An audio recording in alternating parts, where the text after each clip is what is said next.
കേരള കോൺഗ്രസ് പാർട്ടിയെ ചേർത്ത് പിടിച്ചത് CPM ആണ്, ഇടതുപക്ഷമാണ്, അത് ബഹുമാനായ മുഖ്യമന്ത്രി ശ്രീ പിണറായി വിജയനാണ്.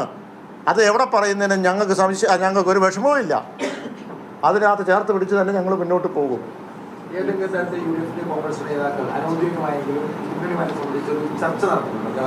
കേരള കോൺഗ്രസ് ആയിട്ട് ഒരു ചർച്ചയും നടത്തിയിട്ടില്ല. നിങ്ങൾ നടത്തുന്ന മാധ്യമങ്ങൾ നടത്തുന്ന ചർച്ച ഞാൻ കണ്ടിട്ടുള്ളൂ. അല്ല, ഞാൻ ഇന്നലെ പറഞ്ഞല്ലോ, സോണിയാഗാന്ധി ഫോൺ വിളിച്ചെന്ന് പറഞ്ഞാൽ ഞാൻ ഇല്ല എന്ന് പറഞ്ഞാൽ എങ്ങനെ തെളിയിക്കും? നിങ്ങൾ പറയുന്നു ഉണ്ടെന്ന്, ഞാൻ പറയുന്നു ഇല്ലെന്ന്. ഞാൻ ഇല്ല എന്ന് എങ്ങനെ തെളിയിക്കും?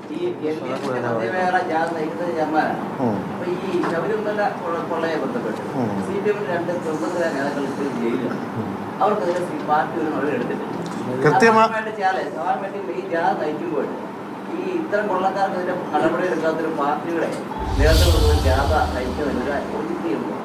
അല്ല, ഞാനൊരു കാര്യം പറഞ്ഞു. ഇതുമായി ബന്ധപ്പെട്ട് കൃത്യമായി കേരള കോൺഗ്രസിൻ്റെ അഭിപ്രായം പറഞ്ഞിട്ടുണ്ട്. ഏത് പാർട്ടിയിൽപ്പെട്ടതാണെങ്കിലും ഏത് മുന്നണിയിൽപ്പെട്ടതാണെങ്കിലും ഇത് വളരെ ഗൗരവമുള്ളൊരു കാര്യമാണ്. ഒരു വിശ്വാസവുമായി ബന്ധപ്പെട്ടാണ്. ഇത് ഹൈന്ദവർ മാത്രമായി ബന്ധപ്പെട്ടല്ല. ഇതൊരു വിശ്വാസവുമായി ബന്ധപ്പെട്ട കോടിക്കണക്കിന് ജനങ്ങൾ ചെന്നെത്തുന്നതാണ്. തീർച്ചയായും ഇതുമായി ബന്ധപ്പെട്ട അതിൻ്റെ നടപടികൾ കൃത്യമായി സ്വീകരിക്കേണ്ടതാണ്. സ്വീകരിച്ചിട്ടുണ്ട് സർക്കാർ. സ്വീകരിച്ചത് എങ്ങനെയാണ്? ഇതിന് സ്പെഷ്യൽ കമ്മീഷനുണ്ട്, കോടതി തന്നെ വെച്ചിട്ടുണ്ട്. ആരെയാണ് വേണ്ടത്? സ്പെഷ്യൽ ഇൻവെസ്റ്റിഗേഷൻ ടീമാണ്. ആ ടീമിൽ ആര് വേണം? ഇന്ന് സംസ്ഥാന സർക്കാരിൽ ഏറ്റവും ഉത്തരവാദിത്വമുള്ള, അല്ലെങ്കിൽ ഏറ്റവും കൂടുതൽ നല്ല ഒരു ക്രെഡിബിലിറ്റിയുള്ള ഉദ്യോഗസ്ഥരെ വെച്ചു. അതനുസരിച്ച് മുന്നോട്ട് പോകുന്നു. എവിടെയെങ്കിലും സംശയം ഉണ്ടെങ്കിൽ അവരെ ചോദ്യം ചെയ്യുന്നു, അവരെ അറസ്റ്റ് ചെയ്യുന്നു. അതൊക്കെ പലതരത്തിലേക്കും ചൂണ്ടി വേറെ സ്ഥലത്തേക്കല്ല ചെന്നെത്തുന്നത്. അപ്പോൾ ആമുഖമായി പ്രൈമാ ഫേസി ഒരാളെ ഉണ്ട് എന്ന് പറഞ്ഞല്ലോ. അതിൻ്റെ റിസൾട്ട് എന്താണെന്ന് പറയട്ടെ.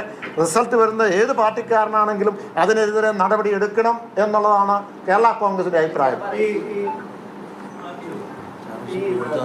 ജനങ്ങളിലേക്ക് കൃത്യമായി കാര്യങ്ങൾ എത്തിച്ചിട്ടില്ല എന്ന് പറയുന്നു. നിയമസഭാ തെരഞ്ഞെടുപ്പിനെ നേരിടാനൊരുങ്ങുമ്പോൾ എന്തെങ്കിലും ആശങ്കയുണ്ടോ?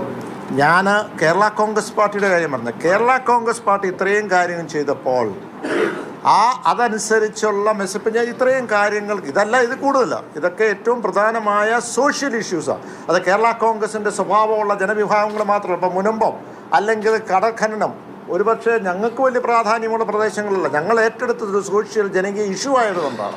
അപ്പോൾ ആ ഇഷ്യൂസ് ഏറ്റെടുത്തത് കൃത്യമായി അതിൻ്റെ റിസൾട്ട് ഇന്നതാണ് ചെയ്യേണ്ടതുമെന്നും നമ്മുടെ നേതാക്കന്മാരും പ്രവർത്തകരും താഴെത്തണ്ടി ചെന്ന് എത്തിക്കേണ്ടതായിരുന്നു എന്നുള്ള വിമർശനമാണ് വന്നത്. ഞാനത് തുറന്ന് പറഞ്ഞതേ ഉള്ളൂ.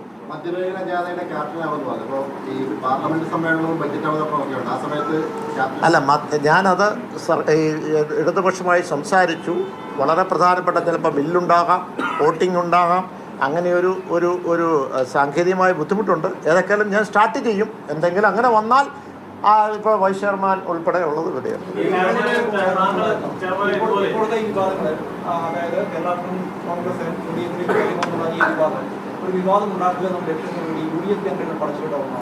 പരസ്പരം അത് എങ്ങനെയാ മീഡിയക്കകത്ത് വന്നെന്ന് എനിക്ക് അറിഞ്ഞുകൂടാ. അത് നിങ്ങൾ തന്നെ അന്വേഷിക്കണം. നിങ്ങൾക്കറിയാം അതിൻ്റെ വ്യക്തമായത്. കേരള കോൺഗ്രസ് പാർട്ടിയിലൊന്നുമില്ല, ആരുമില്ല. ഞങ്ങൾക്കൊരു സന്തോഷമുണ്ട്, മറ്റൊന്നുമല്ല.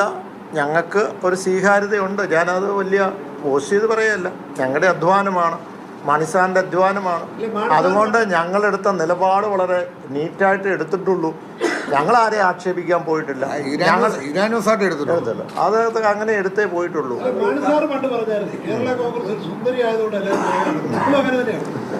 അത് നിങ്ങൾ പറയണം ഞങ്ങൾ സുന്ദരിയാണോ എന്ന്.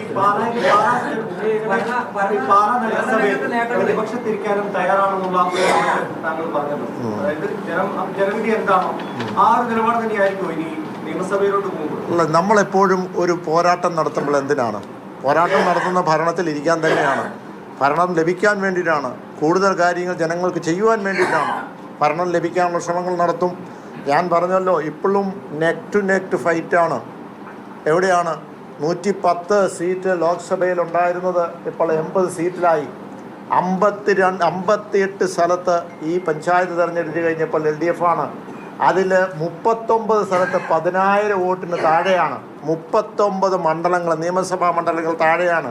3 മണ്ഡലങ്ങൾ 1000 വോട്ടിന് താഴെയാണ്. ഇത് അങ്ങോട്ട് മറിക്കാൻ വലിയ താമസമൊന്നും വേണ്ട. ചർച്ച നടന്നിട്ടില്ല എന്ന് പറയുമ്പോഴും ചില വിവരങ്ങൾ വരുന്നു. വിദേശ കേന്ദ്രീകരിച്ച് അജ്മാനിലെ ഒരു സിസി തമ്പി എന്ന് പറഞ്ഞൊരു വ്യവസായിയുടെ വീട്ടിൽ താങ്കൾ സന്ദർശനം നടത്തി. അവിടെ വെച്ച് മുന്നണിമാരുടെ സംബന്ധിച്ച നടന്നു. അദ്ദേഹത്തിന്റെ തൃശ്ശൂരിലെ വീട്ടിലും താങ്കൾ സന്ദർശനം നടത്തി. അപ്പോൾ അദ്ദേഹവുമായിട്ട് താങ്കൾക്ക് എന്താണ് അവിടെ? ഞാൻ സിസി തമ്പി മാത്രമല്ല, അവിടെ പലരുമായിട്ട് സന്ദർശനം നടത്തി, ഭക്ഷണവും കഴിച്ചിട്ടുണ്ട്. പിന്നെ നിങ്ങൾക്ക് തെളിവുണ്ടോ ഞാൻ അവരുടെ വീട്ടിൽ പോയെന്നുള്ളത്? ഞാൻ അവരുടെ വീട്ടിൽ പോയെന്നുള്ള തെളിവുണ്ടോ? ഉണ്ടെങ്കിൽ അതിന് ഞാൻ ഉത്തരം പറയാം. ഞാൻ പലരുമായിട്ട് സന്ദർശിച്ചിട്ടുണ്ട്. കഴിഞ്ഞ ദിവസം ആരുണ്ടോ ചോദിച്ചു, ഒരാളുടെ പേര് പറഞ്ഞു, അത് മുസ്ലിം ലീഗാന്ന് പറഞ്ഞു. എനിക്കറിയാം അദ്ദേഹം മുസ്ലിമാണെന്ന്. മുസ്ലിം ലീഗാണോന്ന് എനിക്കറിഞ്ഞൂടാ. ഞാൻ അദ്ദേഹത്തിൻ്റെ വീട്ടിൽ പോയിട്ടുണ്ട്, ഭക്ഷണം കഴിച്ചിട്ടുണ്ട്. ഇവിടുത്തെ വീട്ടിൽ ഹൗസ് വാമിങ്ങിന് മലപ്പുറത്ത് പോയിട്ടുണ്ട്. ഇനിയാണേലും ഞാൻ പോകും. ആരെന്നാ പറഞ്ഞാലും ഞാൻ പോകും. എൻ്റെ സുഹൃത്താണ്, എൻ്റെ പിതാവിൻ്റെ ഏറ്റവും അടുത്ത സുഹൃത്തുമാണ്.